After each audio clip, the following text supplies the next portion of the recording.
Praise the lord. మిత్రులారా, అందరికీ మన ప్రభువైన యేసుక్రీస్తు వారి నామంలో వందనాలు తెలియజేస్తున్నాను.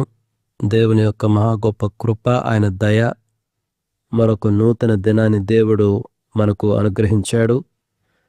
ఆయన సన్నిధిలో చేరి ఆయన వాక్యాన్ని ధ్యానించుకోవడానికి, మన జీవితాలను సరిచేసుకోవడానికి దేవుడు మనకు అనుగ్రహించినటువంటి గొప్ప తరుణమును బట్టి దేవునికి నేను వేలాది కృతజ్ఞతలు తెలియజేస్తున్నాను. ప్రత్యేకంగా ఈ ఉదయకాల సిస్టర్ ఉషారాణి గారు పాడినటువంటి ఆ పాట విన్నప్పుడు నిజంగా నాకు నా ప్రాణం కదిలినట్టు అయిందనమాట. ఎందుకంటే ఆ పాట 2000 సంవత్సరంలో నేను రాశాను. పల్లవి మొదటి వచనం. ఒకరోజు రాత్రిపూట ప్రాణం బాగాలేని సమయంలో 2000 సంవత్సరంలో ఆ పల్లవి, ఆ వచనం రాయడం జరిగింది. అయితే ఆ తర్వాత దాదాపు నేను ఇంకా ఆంధ్ర రాష్ట్రంలో లేను, వేరే రాష్ట్రాల్లోకి వెళ్ళిపోయాను. ఆ పాట మాత్రం 25 సంవత్సరాల పాటు నా హృదయంలో ఉంది. కానీ ఆ పాటని పూర్తి చేయడానికి అప్పుడప్పుడు ప్రయత్నం చేశానే కానీ పూర్తి చేయలేకపోయా. అయితే 2025 సంవత్సరంలో ఆ 2వ వచనం, ఒకసారి సమరయ స్త్రీ గురించి ధ్యానం చేసేటప్పుడు నాకు ఆ 2వ వచనం రాయగలిగానమాట. అంతకుముందు 2-3 సార్లు రాశాను 2వ వచనాన్ని, కానీ తృప్తి లేకపోవడంతో ఆ పాటను పూర్తి చేయలేకపోయా. అయితే 2025 సంవత్సరంలో ఆ పాటను పూర్తి చేయడం జరిగింది. అనుకోని రీతిగానే దాన్ని కంపోజ్ చేసి రిలీజ్ కూడా చేశాము. అంటే దాదాపుగా 25 సంవత్సరాలు ఆ పాట ప్రారంభించి ముగించడానికి పట్టినటువంటి సమయం అన్నమాట. కానీ ఆ పాట విన్నప్పుడు ఈరోజు సిస్టర్ గారు చాలా చక్కగా ఆలపించారు. ప్రత్యేకమైనటువంటి వందనాలు సిస్టర్ గారికి. ఆ పాట విన్నప్పుడు నాకు మరలా ఒక 25 సంవత్సరాల వెనక్కి వెళ్ళినట్టు అనిపించింది అనమాట. ఆనాటి పరిస్థితులు అన్నీ. చాలా సంతోషం. మిత్రులారా, మనము పేతురు రాసినటువంటి ఈ మొదటి పత్రికను ధ్యానం చేసుకుంటూ ఉన్నాము. ఈ పేతురు గారు రాసినటువంటి మొదటి పత్రికలో ఈ మొదటి అధ్యాయంలో మనం ఉన్నాం. 5వ వచనం వరకు ధ్యానం చేసుకున్నాము. 6, 7 ఈ 2 వచనాలను నేను ఒకసారి చదవాలనుకుంటున్నాను. ఈరోజు మనం వాటిని ధ్యానం చేసుకోబోతున్నాం. పేతురు గారు రాసినటువంటి మొదటి పత్రిక 1వ అధ్యాయము 6, 7 ఈ 2 వచనాలు. ఇందువలన మీరు మిక్కిలి ఆనందించుచున్నారు గాని అవసరమును బట్టి నానా విధములైన శోధనల చేత ప్రస్తుతమున కొంచెము కాలము మీకు దుఃఖము కలుగుచున్నది. నశించిపో సువర్ణము అగ్ని పరీక్ష వలన శుద్ధపరచబడుచున్నది కదా, దానికంటే అమూల్యమైన మీ విశ్వాసము ఈ శోధనల చేత పరీక్షకు నిలిచినదై యేసుక్రీస్తు ప్రత్యక్షమైనప్పుడు మీకు మెప్పును మహిమయు ఘనతయు కలుగుటకు కారణమగును. మిత్రులారా, ఈ 2 వచనాలను మనం ఈ రోజున ధ్యానం చేసుకున్నాము. వీటికి సపోర్టింగ్గా మొట్టమొదటిగా ఒక వచనాన్ని నేను సామెతల గ్రంథం నుంచి చదవాలనుకుంటున్నాను. సామెతల గ్రంథానికి రండి.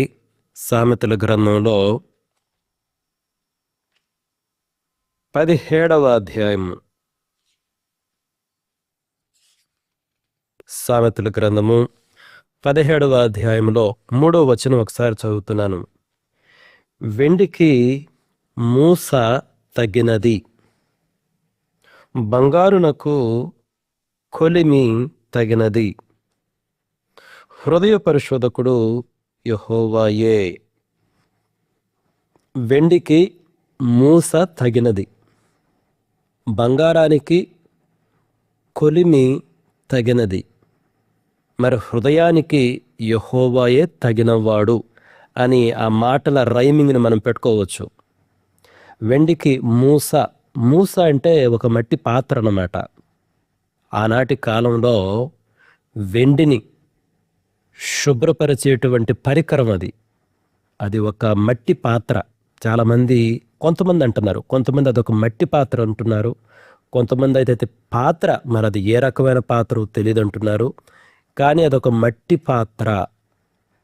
అయితే ఈ మట్టి పాత్రలో వెండిని పెట్టి తీవ్రమైనటువంటి ఉష్ణోగ్రతకు గురి చేస్తే ఆ వెండి కరిగినప్పుడు ఆ మలినాలు అన్నటువంటి పైకి వస్తాయంట. కాబట్టి ఇక్కడ ఈ సామెతల గ్రంథంలో ఈ భక్తుడు అటువంటి మూస గురించి మాట్లాడుతున్నాడు. వెండిని శుభ్రపరచడానికి మూస అనేటువంటి ఆ పరికరం అవసరం, ఆ మట్టి పాత్ర అవసరం. కానీ బంగారాన్ని పరిశోధించడానికి శుభ్రం చేయాలంటే మాత్రము మూస పనికిరాదు. బంగారానికి మాత్రం కొలిమి కావాలి, అగ్నిగుండం కావాలి. అంటే వెండిని శుభ్రపరచడానికి ఉపయోగపడే ఆ ఉష్ణోగ్రతలు బంగారాన్ని శుభ్రపరచడానికి సరిపోవు. ఇంకా తీవ్రమైనటువంటి వేడి కావాలన్నమాట. అందుకనే వెండికి మూస, బంగారమునకైతే కొలిమి అన్నమాట. కొలిమి అన్నటువంటిది ఇంకా తీవ్రమైనటువంటి ఉష్ణోగ్రత కలిగినటువంటిది. అందుకనే బంగారము అన్నటువంటిది మాత్రము చాలా ఖరీదైనటువంటిది వెండి కన్నా. అయితే ఈ రెండిటికన్నా ఇంకా విలువైనటువంటిది హృదయం. ఆ హృదయాన్ని పరిశుభ్రపరచడానికి ఈ మట్టి పాత్ర, ఈ మూస పనికిరాదు, ఆ కొలిమి కూడా పనికిరాదు. కానీ యెహోవాయే అవసరము. యెహోవా మాత్రమే హృదయమును పరిశుభ్రపరచగలడు. ఇది మిత్రులారా. కాబట్టి వెండికి మూస, బంగారమునకు కొలిమి, హృదయమునకైతే యెహోవాయే అవసరము అన్నటువంటి విషయాన్ని మనం గమనించాలి. వారన్ వేస్బీ అని చెప్పేసి ఒక ప్రఖ్యాత బైబిల్ బోధకుడున్నాడు. వారన్ వేర్స్బీ చాలా ఫేమస్ బైబిల్ కామెంటేటర్ అన్నమాట. ఆయన అన్నటువంటి ఒక మాటను నేను చదువుతున్నాను, చూడండి. దేవుడు తన ప్రజలను శ్రమలనే కొలిమిలో వేసినప్పుడు ఆయన కన్ను ఎల్లప్పుడూ గడియారం మీదే ఉంటుంది. ఆయన చెయ్యి ఉష్ణోగ్రతను నియంత్రించే దాని మీదే ఉంటుంది. అనగా దేవుడు మన సామర్థ్యానికి మించిన శ్రమలను ఎన్నడూ అనుమతించడు. మరలా చదువుతున్నాను, చూడండి. దేవుడు తన ప్రజలను శ్రమలనే కొలిమిలో వేసినప్పుడు ఆయన కన్ను ఎల్లప్పుడూ గడియారం మీదే ఉంటుంది. అంటే దాని అర్థం ఏంటంటే ఇక్కడ ఏ గడియారము? మేబీ ఆ పీరియడ్ ఆఫ్ టైం కానివ్వండి, ఉష్ణోగ్రత కూడా ఎంతవరకు పెంచాలి, ఆ టెంపరేచర్కి ఒక లిమిట్ ఉంటుంది చూడండి. ఆ ఉష్ణోగ్రతను కూడా ఒక పర్టికులర్ టెంపరేచర్ వద్దకే మనం తీసుకుపోవాలి, కొంత సమయం మాత్రమే ఉంచాలి. కాబట్టి ఎంత సమయము ఈ వేడి ఉండాలి, ఎంత మ్యాక్సిమం ఉష్ణోగ్రత వరకు ఈ వేడిని తీసుకుని వెళ్ళాలి. ఎందుకంటే కొన్ని టెంపరేచర్ కానీ ఒక లిమిట్ దాటిందనుకోండి, లిమిట్ దాటితే అప్పుడు ఏమవుతుందంటే ఆ వస్తువు, అది బంగారం కానివ్వండి, వెండి కానివ్వండి, ఏదైనా సరే, అసలు దాని యొక్క స్వభావాన్ని కోల్పోతుంది. అంత వేడికి గురి చేయకూడదు. ప్రతిదానికి టెంపరేచర్కైనా ఒక లిమిట్ ఉంది. ఉదాహరణకి మనం పొయ్యి మీద అన్నం పెట్టినప్పుడు ఎంత టెంపరేచర్ పెడతాము, ఎంతగా బర్నర్ పెడతాము? విస్తారమైన టెంపరేచర్ పెట్టామనుకోండి, అన్నం మాడిపోతుంది. అదేవిధంగా అన్నాన్ని కూడా ఎంతసేపు పెట్టాలి, 5 నిమిషాలా 10 నిమిషాలా, ఒక డ్యూరేషన్ ఉంది. కాబట్టి ఒక డ్యూరేషన్లో ఎంత టెంపరేచర్ పెట్టాలి, అవి కరెక్ట్గా ఫాలో అయితేనే అన్నం బాగా అవుతుంది పొయ్యి మీద. అదేవిధంగా ఏ మెటీరియల్ అయినా సరే, అది వెండి కానివ్వండి, బంగారం కానివ్వండి, ఆ డ్యూరేషన్, ఆ పీరియడ్ ఆఫ్ టైం ఇంపార్టెంట్. అదేవిధంగా ఎంత టెంపరేచర్, మ్యాక్సిమం టెంపరేచర్ కూడా ఇంపార్టెంట్. అప్పుడే చక్కగా అన్నం అయినట్టుగానే. మిత్రులారా, మన జీవితాల్లో కూడా కొన్నిసారి శ్రమల్లో దేవుడు మనం వెళ్ళడానికి అనుమతిస్తాడు. ఎందుకు అనుమతిస్తాడంటే లోకంలో శ్రమలు ఉన్నాయి, అది దేవునికి ఆనందం కాదు. మనలను శ్రమలలో పంపించుట అన్నటువంటిది దేవునికి ఏదో ఆనందం అనుకునేరు కాదు. ఈ లోకం అటువంటిది. ఈ లోకం వల్ల ఏమైందంటే మనలో చెప్పనశక్యము కాని మలినాలు ఉన్నాయి, దోషములు ఉన్నాయి, పాపములు ఉన్నాయి, పాప స్వభావం ఉన్నది. వాటి నుంచి పరిశుభ్రపరచాలి. తన కుమారుని సారూప్యంలోనికి మనలను తీసుకుని పోవాలి. కాబట్టి ఆయన ఏం చేస్తాడంటే కొన్నిసార్లు ఈ లోకములో ఈ శ్రమలలో గుండా వెళ్ళే విధంగా ఆయన అనుమతిస్తాడు.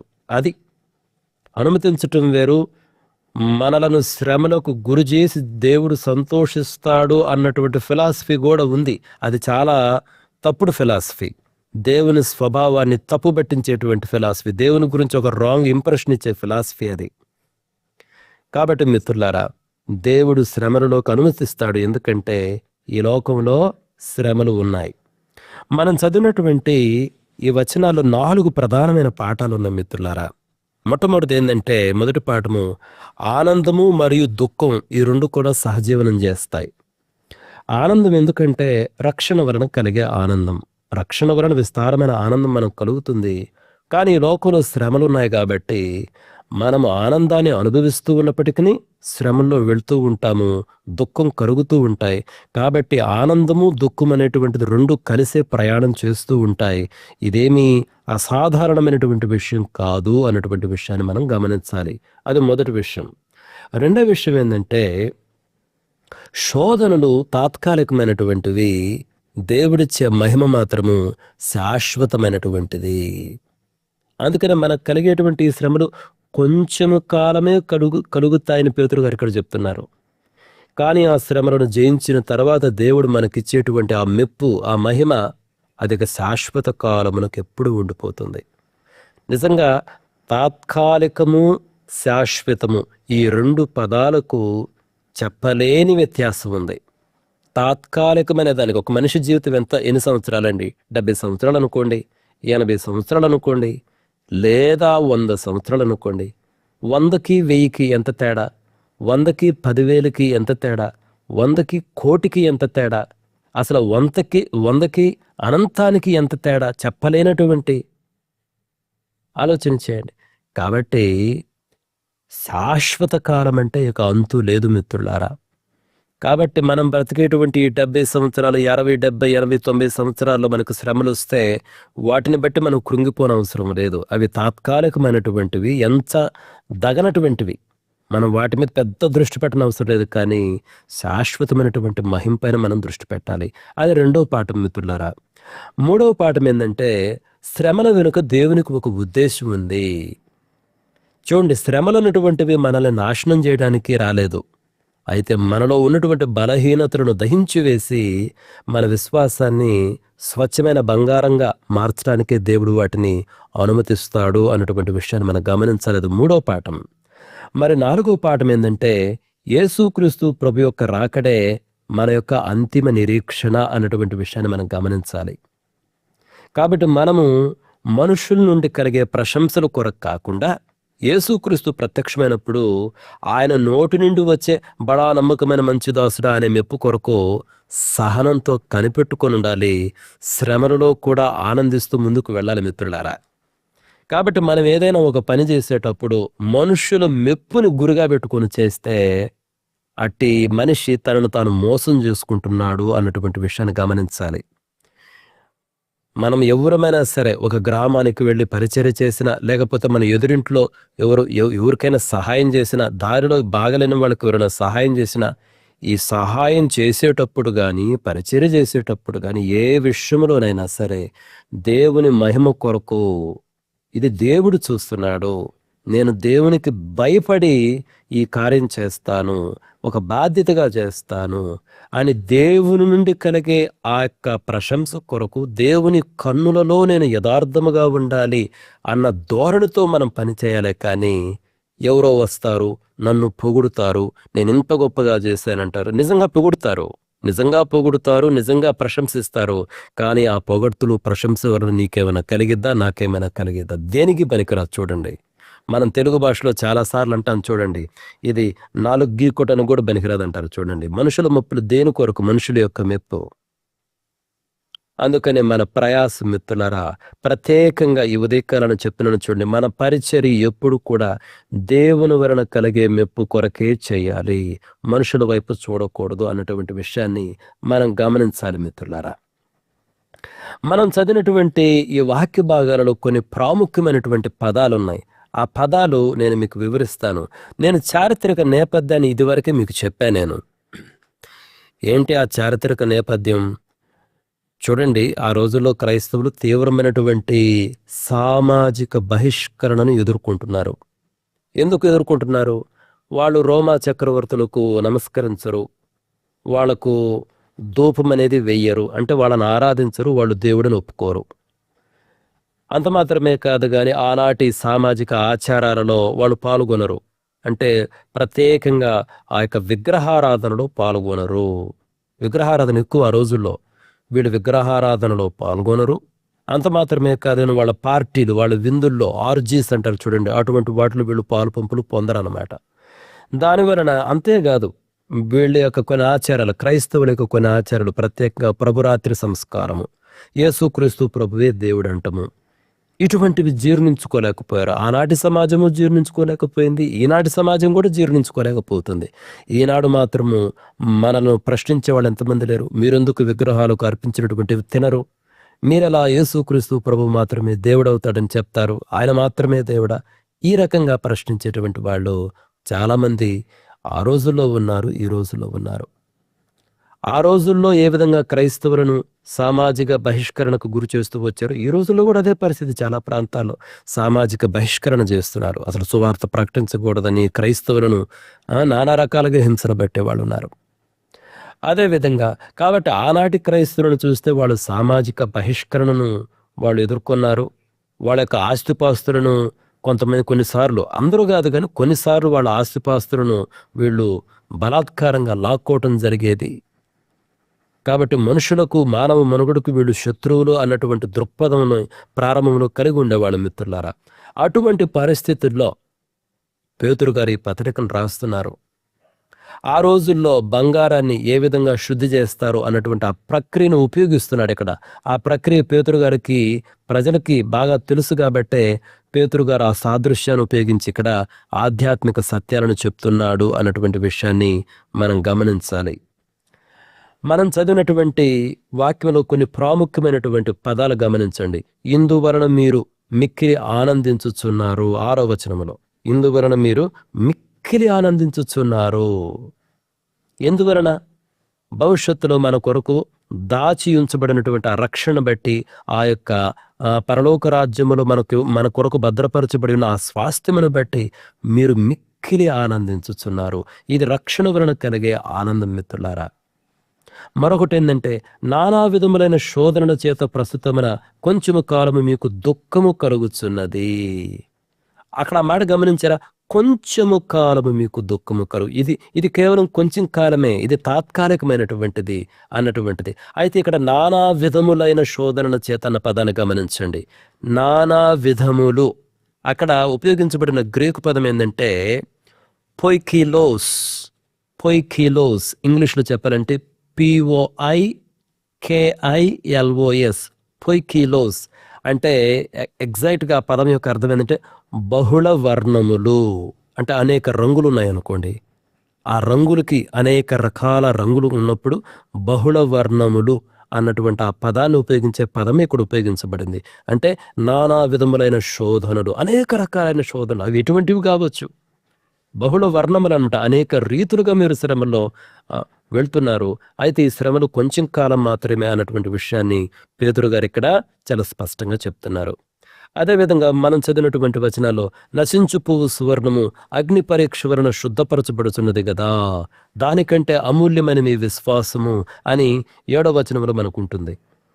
అంటే బంగారం ఎంతో విలువైనది, నో డౌట్ అబౌట్ ఇట్. ఆ బంగారాన్ని శుద్ధి చేయడానికి తీవ్రమైనటువంటి అగ్ని కొలిమిలో దాన్ని పంపిస్తారు. కానీ అటువంటి బంగారం గురించి పౌలు గారు ఒక మాట అన్నారు. ఏమన్నారు? నశించిపోవు సువర్ణము. అంటే బంగారం కూడా ఒక రోజుకు నశించిపోయిద్ది. రానున్నటువంటి లోకాలలో బంగారం కూడా ఒక రోజుకి నశించిపోయిద్ది. మీరెంతో విలువనుకునే బంగారం కూడా నశించిపోద్ది. కానీ బంగారము కన్నా విలువైనది మరొకటి ఉన్నది, అది ఎప్పటికీ నశించదు. అదే మీ విశ్వాసము. అది అమూల్యమైన చూడండి, అంటే వెల కట్టలేము, దాని మూల్యం ఎంత అని చెప్పలేము.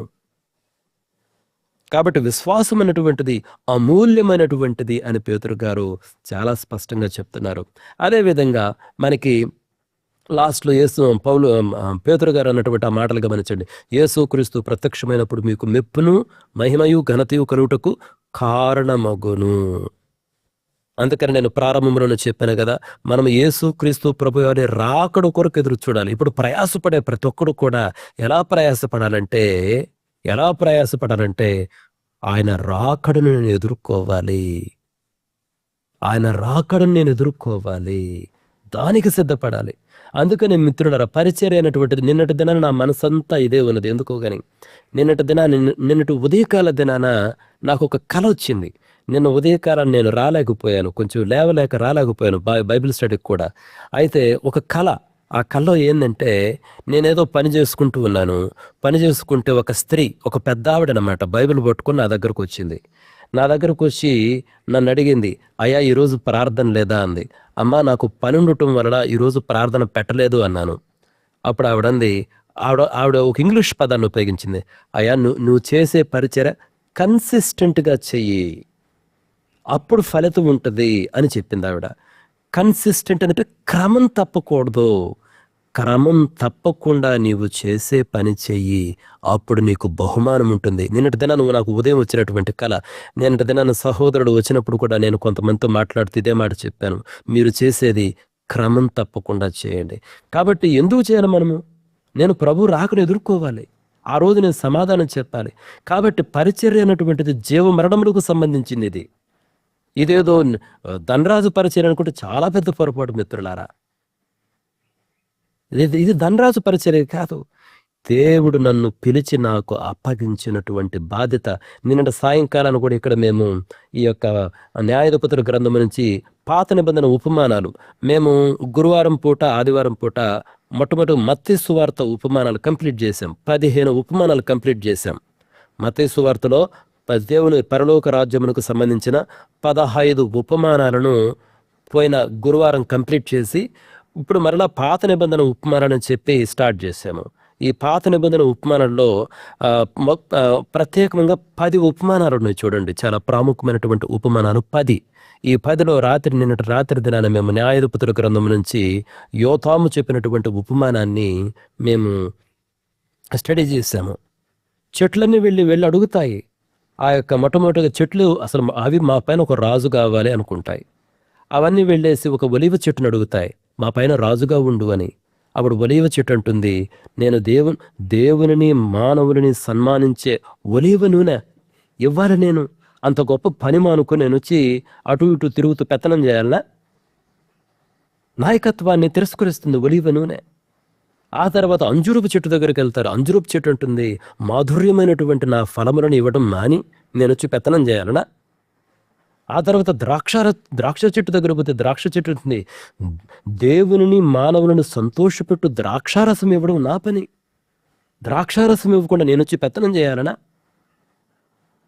ఆ తర్వాత ముళ్ళ చెట్టు దగ్గర పోతే ముళ్ళ చెట్టు చూడు, దానికి ఫలాలు లేవు, దానికి నీడ లేదు, కానీ ఎంత అహంకారపూరితమైన మాటలు మాట్లాడుతుందో ముళ్ళ చెట్టు. రండి నా నీడను ఆశ్రయించండి, లేదంటే నాలో నుంచి అగ్ని బయలుదేరి వచ్చి మిమ్మల్ని మొత్తాన్ని దహించి వేస్తుంది. లెబానోను వృక్షాలను, దేవదారు వృక్షాలను దహించి వేస్తుంది. అసలు దేవదారు వృక్షాలు ఎలా ఉంటాయో తెలుసండి? నేను హిమాచల్ ప్రదేశ్కు పోయినప్పుడు చూశాను కదా, అట్లా అదంతా దేవదారు వృక్షాల తోట వెళ్ళా నేను. ఆకాశానికి ఉంటుందండి, 100 అడుగులు, 120, 150 అడుగులు ఎత్తు, నిటోరుగా ఉంటుందండి. అంత అందమైన దేవదారు వృక్షాలు అవి. అవి చూస్తుంటేనే కళ్ళు తిరిగిపోతుంటాయి. ముళ్ళ చెట్లు ఎంతండి, కానీ ముళ్ళ చెట్టు అహంకారపు మాటలు చూడండి. లెబానోను దేవదారు వృక్షాలు నేను కాల్చేస్తాను, నా నీడను ఆశ్రయించాడు. అసలు దీనికి నీడుందా? దీనికి ఫలాలు ఉన్నాయా? అధికారాన్ని కోరుకునే వాళ్ళు అలా ఉంటారు చూడండి. వాళ్ళ దగ్గర ఫలాలు లేవు, వాళ్ళ దగ్గర నీడ లేదు, కానీ వాళ్ళకి అధికారం కావాలి. మిత్రులారా, అందుకని నిన్నటి దినం దేవుడు నాకు జ్ఞాపకం చేస్తున్నాడు, నీకిచ్చినటువంటిది జీవమరణాలకు సంబంధించినటువంటిది. దాని అర్థం ఏంది? ఇది దేవుని రాజ్యానికి సంబంధించినటువంటిది. కాబట్టి నేను అనుకుంటే వచ్చేది కాదు, పో అంటే పోయేది కాదు. ఇది శాశ్వత కాలాలకు సంబంధించింది పరిచర్య అన్నటువంటిది. నేను దేవునికి లెక్కప్ప చెప్పాలి, ఎందుకంటే ఒక పిలుపు నాకు వచ్చింది. అదే అక్కడ ఒలివ చెట్టు అనేది, అంజూరపు చెట్టు అనేది, ద్రాక్ష చెట్టు. నాకు ఒక పిలుపు ఉన్నది, నాకు ఒక పని ఉన్నది. ఆ పని నేను చేసి నా యజమానులకు ఇవ్వాలి. ఈ పనిని మానుకుని నేను ఆధిపత్యాన్ని చెలాయించేదా, పెత్తనాన్ని చెలాయించేదా? మిత్రులారా, దేవుని రాజ్య పరిచర్య అనేటువంటిది జీవ మరణాలకు సంబంధించింది. ఇది దేవునికి లెక్క అప్పగించవలసినటువంటిది. నా యజమానులకు నేను లెక్క అప్పచెప్పాలి కాబట్టి ఆ భయంతో నేను పరిగెత్తాలి ఈరోజు నేను చేసే పరిచర్య. అంతేగాని నాకంటూ ఒక సంఘం ఉండాలి, నాకంటూ ఒక పరిచర్య ఉండాలి, అది తప్పు మిత్రుడారా. ఆ రకంగా పరిచర్యలు, సంఘాలు ఈ లోకంలో చాలా ఉన్నాయి. గొడవ అయితే సంఘం పెట్టుకునే వాళ్ళు ఉన్నారు, పరిచర్య పెట్టుకునే ఉన్నాను. అది పరిచర్యని దేవుడిచ్చే పిలుపు మిత్రులారా. పరిచర్య పిలుపు బైబిల్ గ్రంథంలో ఆది కాండం నుంచి ప్రకటన గ్రంథం వరకు చూడండి. పరిచర్యని దేవుడిచ్చే పిలుపు, కానీ ఎవరితో నాకు గొడవైతే నేను పెట్టేది కాదు పరిచర్య అనేది. ఇది జీవ మరణాలకు సంబంధించింది అన్నటువంటి విషయాన్ని మనం గమనించాలి. కాబట్టి యేసుక్రీస్తు ప్రత్యక్షమైనప్పుడు మీకు మెప్పును మహిమయు ఘనతయు కలుగుటకు కారణమగును. యేసుక్రీస్తు ప్రభు కొరకు మనం ఎదురు చూడాలి. ఒక రోజున వస్తాడు, ఆయన బడా నమ్మకమైన మంచి దాసుడా అంటాడు, లేకపోతే చెడ్డ దాసుడా అంటాడు ఒకరిని పట్టుకొని. అటువంటి పరిస్థితి మనకు కలగకూడదు మిత్రులారా. అయితే బైబిల్ గ్రంథంలో ఈ విధంగా శ్రమల్లో వెళ్ళి జయించినటువంటి వాళ్ళు అనేక మంది ఉన్నారు. మనకు యోబు గారు బెస్ట్ ఎగ్జాంపుల్. ఆయన తన ఆస్తిపాస్తులను కోల్పోయాడు, బిడ్డలను కోల్పోయాడు, ఆరోగ్యాన్ని కోల్పోయాడు, తీవ్రమైన శోధన అనుభవించాడు, ప్రజల ద్వారా సమాజం ద్వారా తిరస్కరించబడ్డాడు, స్నేహితుల ద్వారా. కానీ ఆయన ఒక మాట అంటాడు, యోబు గ్రంథం 23వ అధ్యాయం 10వ వచనంలో ఒక మాట అంటాడు, నేను నడుచు మార్గం ఆయనకు తెలియను, ఆయన నన్ను శోధించిన తరువాత నేను సువర్ణము వలె కనబడుదును. యోబు ఏమంటున్నాడు? నేను నడిచిన మార్గం ఆయనకు తెలుసు, నన్ను శోధించిన తరువాత నేను సువర్ణము వలె కనపడతాను. ఎంత అద్భుతమైనటువంటి మాట. అబ్రహాము విషయం ఆలోచన చేయండి. మీరు అబ్రహాము ఆదికాండం 22వ అధ్యాయం చదివితే, ఈరోజు ఉదయం కూడా నేను దాన్ని చదువుతూ ఉన్నాను. ఇక్కడ చదివి వినిపించే ఆ సమయం లేదు, కానీ దేవుడు అడుగుతాడు అబ్రహాముని, నీ ఒక్కగాని ఒక కుమారుడు నాకు బలివు అంటే అక్కడ ఒక మాట ఉంటుంది, గుండె జల్లు అంటది ఆ మాట.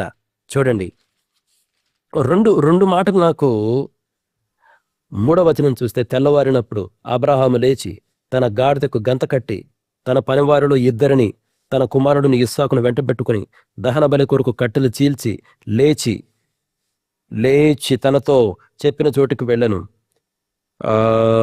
ఇక్కడ చూడండి 6వ వచనం, దహన బలికి కట్టెలు తీసుకుని తన కుమారుడుకు ఇస్సాకు మీద పెట్టి తన చేతితో నిప్పును కత్తిని పట్టుకుని పోయాను. కట్టెలు చీల్చి ఆ కట్టెలు ఎక్కడ పెట్టాడు? ఇస్సాకు నెత్తి మీద పెట్టాడు. ఆ తండ్రి గుండె ఎంత కరిగిపోతుంటుందో. అరే, ఈ కట్టెల మీద నా కుమారుణ్ణే బలివ్వడానికి పోతున్నాను, కానీ ఆ కట్టెలు కూడా ఎవరు మోసుకుపోతున్నారు? ఇస్సాకు మోసుకుపోతున్నాడండి. ఏ కట్టెలపైనైతే తాను చావవలసి ఉన్నదో ఆ కట్టెలను ఇస్సాకే మోసుకుపోతున్నాడు. అసలు ఆ పదం చూస్తే నిజంగా అబ్రహాము గుండె ఎంత కరిగిపోయి ఉంటుందో. నేను ఒక పేరు మర్చిపోయిన కానీ ఒక ప్రత్యేక బోధకుని యొక్క వాక్యం వింటూ ఉన్నప్పుడు ఆయన అంటాడు, అబ్రహాము దహన బలికి కట్టెలు చీల్చి అన్న పదం ఉంటుంది చూడండి. సాధారణంగా పనివాళ్ళు కట్టెలు చీల్చుతారు, అబ్రహాముకి ఏమి పని? ఆయన అంటాడు, అబ్రహాముకు మైండ్ పనిచేయటం లేదు, సైకలాజికల్గా అసలు ఏం చేస్తున్నాడో తెలియదు, పోయి కట్టెలు కొడతా ఉన్నాడు. శారమ్మ చూస్తుందేమో ఏమైంది ఈయనకి, ఈయన పోయి కట్టెలు కొడుతూ ఉన్నాడు. పనివాళ్ళు ఉన్నారు కదా, అది స్థారమైన పనివాళ్ళు. కానీ ఇక్కడ ఆ కట్టెలు ఇస్సాకు పైన పెట్టాడు. ఆ తర్వాత ఇంకొక మాట ఉంటుంది 7వ వచనంలో చూడండి, వారిద్దరూ కూడి వెళ్ళుచుండగా ఇస్సాకు తన తండ్రి అయిన అబ్రహాముతో నా తండ్రి అని పిలిచాను. ఆ పిలుపు ఎంత! అబ్రహాము గుడ్డలు కదిలిపోయి ఉంటాయి కదా, నా తండ్రి అన్నాడంట. అప్పుడు అబ్రహాం అన్నాడు, ఏమి నా కుమారుడా నేను? అప్పుడు నిప్పును కట్టెలను ఉన్నవి గాని దహన బలికి గొర్రెపిల్ల ఏది అని అడుగ్గా, ఆ పిల్లవాడు అడిగే ప్రతి ప్రశ్న అబ్రహామును దహించి వేసి ఉంటుంది మిత్రులారా. ఒకసారి ఆలోచన చేయండి, ఒక తండ్రి కొడుకును బలివ్వడానికి పోయే తండ్రి పరిస్థితి ఎలా ఉంటుందో. అబ్రహాము శోధించబడ్డాడు.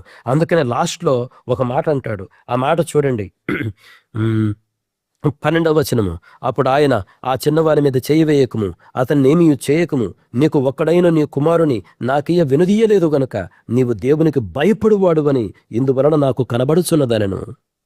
దేవుడు అన్నాడు, నీవు దేవునికి భయపడువాడువని ఇందువలన కనబడుచున్నది. ఇందువలన కనబడుచున్నది, కళ్ళ ఎదుట కనిపిస్తుంది నాకు. విశ్వాసం, అందుకనే క్రియలు లేని విశ్వాసం మృతం అని బైబిల్ అంటుంది. క్రియలు లేనటువంటి విశ్వాసం మృతం మిత్రులారా, మృతమైనటువంటిది. నిప్పు నుంచి ఎవరైనా వెలుగును వేరు చేయగలరా? నిప్పు నుంచి వేడిని వేరు చేయగలరా? నిప్పు నుంచి వేడిని వేరు చేయలేము, నిప్పు నుండి వెలుగును వేరు చేయలేము మిత్రులారా. అదేవిధంగా నిజమైనటువంటి విశ్వాసం నుండి క్రియలను వేరు చేయలేము.